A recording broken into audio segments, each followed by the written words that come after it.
Hello YouTuber family, Radhe Radhe. কেমন আছেন সবাই?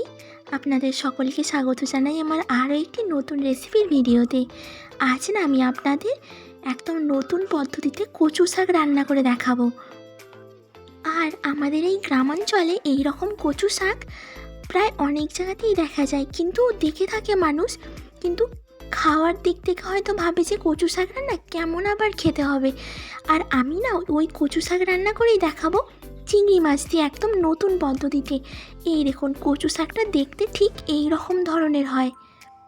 এই দেখুন, এই রকম ধরনের হয়।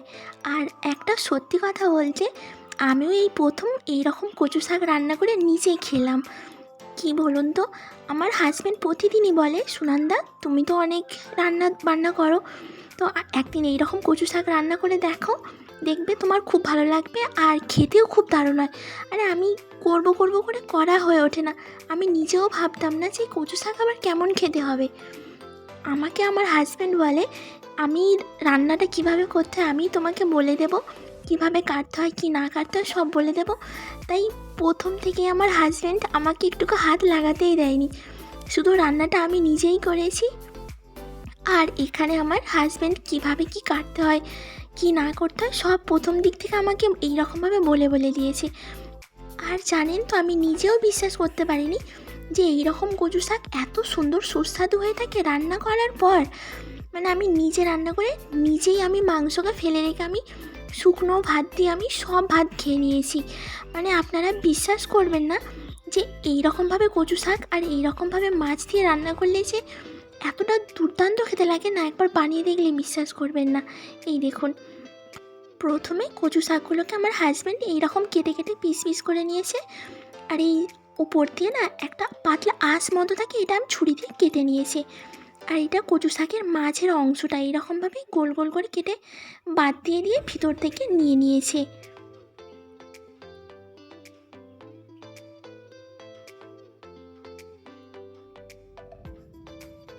আরও একটা সত্যি কথা হলো যে আমি লাইফেই ফার্স্টবার এই কচু শাক রান্না করে নিজেই খেলাম। মানে নিজে রান্না করেছি বলে বলছি না, খেতে এত দুর্দান্ত হয়েছে না বললে বিশ্বাস করবেন না।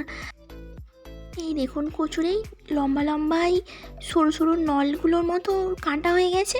এবার কচুর গোড়ার অংশটা কাটছে। আর কচুটার একটা কথা বলে রাখি, অনেক সময় না অনেকে বলে থাকে যে কচু রান্না করলে বা কচু কাটতে কাটতে চুলকায়, কিন্তু না, এরকম কোনো ব্যাপার না। হ্যাঁ, সত্যিই চুলকায়, কিন্তু কচু বেছে নিতে হবে যে কোন কচু চুলকায় আর কোন কচু চুলকায় না। আর দ্বিতীয়ত হলো, আমি যেই রকমভাবে রান্না করেছি আমাকে যেইভাবে বলে দিয়েছে, তো সেই রকমভাবে রান্না করলে একদম চুলকায় না আর খেতে দারুণ লাগে। এই দেখুন, কচুটা এই রকমভাবে মোটা মোটা অংশ থেকে কেটে বাদ দিয়ে দিতে হবে। খোলাটা অনেকটা কেটে কেটে বাদ দিতে হবে, না হলে একটু চুলকাতে পারে। এই দেখুন, এই রকমভাবে নাকি কাটতে হয়, তাই সব কিছু আমার হাজব্যান্ড নিজে নিজেই করে নিচ্ছিল। এবার কচুগুলো কাটা হয়ে গেছে, এবার পিস পিস করে এইরকম করে কেটে নেবে।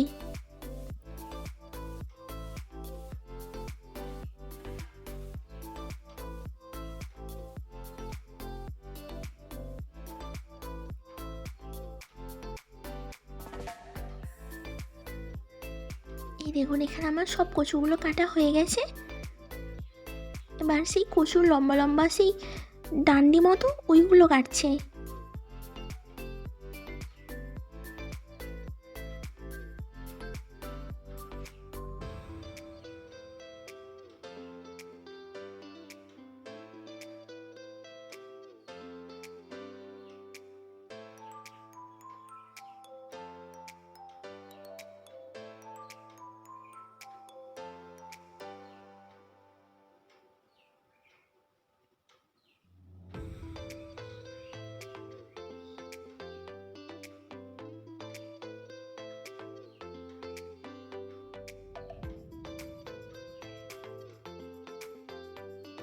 আর আপনারা হয়তো ভাববেন যে এখানে এক চুপড়ি মতো কচু ছাড়ানো হয়ে গেছে, কাটা হয়ে গেছে, কিন্তু ভাবতে পারবেন না। এই দেখুন, মনে হচ্ছে না অনেক কচু কাটা হয়েছে, কিন্তু রান্না করার পরে একদম কমে যাবে। চলুন এবার কচু রান্নাটা করে নেওয়া যাক। আমি একটা কড়াই নিয়ে নিয়েছি আর খুব অল্প পরিমাণে জল নিয়ে নিয়েছি, আর সব কচুগুলো আমি কড়াইতে দিয়ে দিয়েছি। এই দেখুন কতটা কচু আমি সিদ্ধ করতে দিয়েছিলাম, দেখেছিলেন তো? সিদ্ধ হয়ে যাওয়ার পরে এতটা কমে এসছে। আর খুবই অল্প পরিমাণে এখানে জল দিতে হবে, কারণ কচুর ওই গাছ থেকে না অনেকটা জল বেরিয়ে আসে। তারপর ভালো করে আমি কচুটা সিদ্ধ করে নেওয়ার পরে আমি জলটা নিগড়ে রেখে দেবো সাইডে। চলুন এবার রান্নাটা দেখে নেওয়া যাক। প্রথমে আমি একটা কড়াই নিয়ে নিয়েছি, পরিমাণ মতো তেল নিয়ে নিয়েছি, সর্ষের তেল, আর একটু অল্প পরিমাণে পাঁচফোড়ন দিয়ে নিয়েছি। তারপর আমি আগে থেকে পেঁয়াজ কাটা ছিল, পরিমাণ মতো আমি পেঁয়াজ কুচি দিয়ে দিয়েছি। তারপর আমি পেঁয়াজটা ভালো করে আমি ভেজে নেব। আর পেঁয়াজটা তাড়াতাড়ি ভাজার জন্য আমি একটু অল্প পরিমাণে লবণ দিয়ে নিলাম।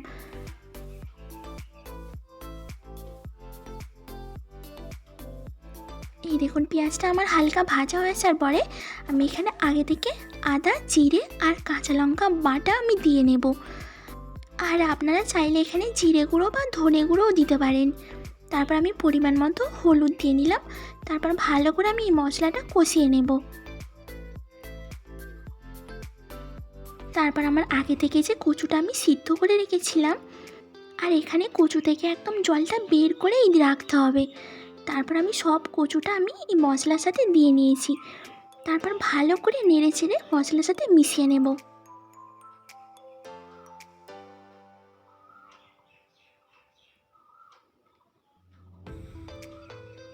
আর অবশ্যই এখানে মনে রাখতে হবে কচুটা এখানে যতটা পরিমাণে নাড়বেন আর কচু রান্নার স্বাদটা ততটাই ভালো আসবে।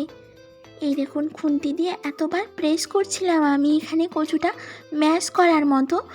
দেখুন কতটা মিহি হয়ে গেছে গলে গিয়ে, বোঝাই যাচ্ছে না যে কচু গলে, যে কচু শক্ত হতে পারে, খুব নরম আর সফট হয়, জানেন তো। তারপর আমি একটু পরিমাণ মতো এখানে চিনি দিয়ে নিলাম। আর আগে থেকে আমি চিংড়ি মাছ আমি ভেজে রেখেছিলাম। তারপর আমি চিংড়ি মাছটা দিয়ে আমি ভালোভাবে এটা মিশিয়ে নেব। আর অবশ্যই এখানে মনে রাখতে হবে যে চিংড়ি মাছটা না যখন ভাজবো তখন বেশি ভাজলে হবে না, নাহলে চিংড়ি মাছটা শক্ত হয়ে যেতে পারে, তাই একটু জুসি ভাব থাকবে না। তারপর ভালোভাবে আমি মশলার সাথে মিশিয়ে নেব। আর এই মশলার সাথে এই কচুটা অনেকক্ষণ থেকে নাড়তে হবে, লো ফ্লেমে সবসময় নেড়ে যেতে হবে। আর বিশ্বাস করবেন না, সত্যি খেতে এতটা দুর্দান্ত লাগে না। আর অন্য কোনো কিছু তরকারি লাগবে না, এই দিয়েই পুরো ভাত খাওয়া হয়ে যাবে।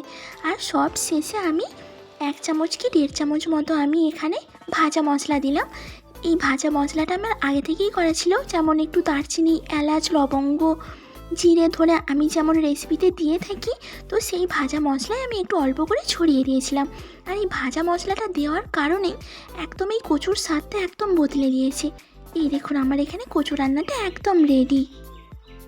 আর আপনারা যদি পারেন এই রকমভাবে কচু শাক রান্না একবার বাড়িতে বানিয়ে দেখবেন, দেখবেন সত্যি সবার খুব ভালো লেগেছে, সবাই পেট ভরে ভাত খেয়েছে। আজ তাহলে আমি আমার ভিডিও এখানেই শেষ করছি। খুব তাড়াতাড়ি দেখা হবে নতুন একটা রেসিপির ভিডিওতে। সবাই ভালো থাকবেন, সুস্থ থাকবেন, সাবধানে থাকবেন। রাধে রাধে।